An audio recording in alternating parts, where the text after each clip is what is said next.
Alright, today I've got a bit of a quick video for you. I'm going to be talking about the Kabar folding saw. This weighs in at 10.5 ounces. It has a handle length of 10 inches and the blade is 7.5 inches, although only 6 1/4 of that is usable cutting surface.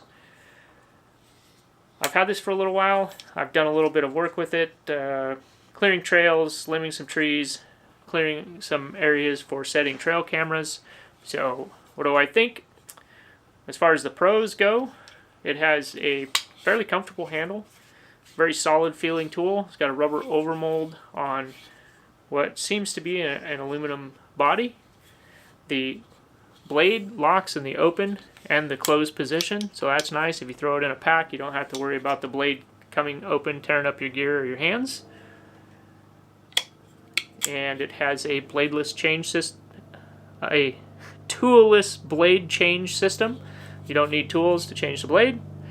Although I don't know how usable, how many people are actually going to use that feature, carry a spare blade with them, but it's kind of nice, I guess. All right, now for the cons. For the weight, this thing actually has a pretty short usable cutting surface.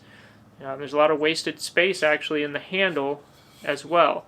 So you've got a 10-inch handle, but only 8 inches of it is really usable.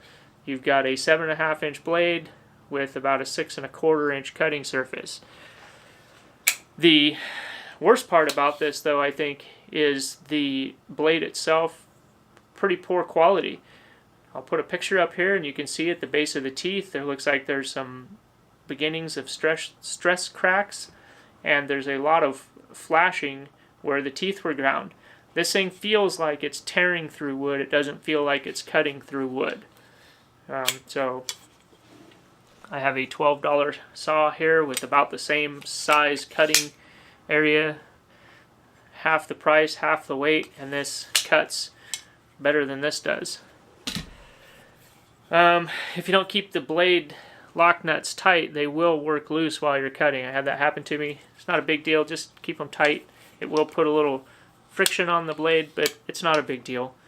So overall, for the going price around $40, it doesn't really do anything better than the competitor saws that are out there for half the money. It's kind of overweight for its size and overpriced for the performance. So it's not horrible, but yeah, I think I would probably put my money into a different saw at this price point. So that's about all I've got. If you got any questions or suggestions or comments, leave them down below. Try and get back to those. And until next time, see ya.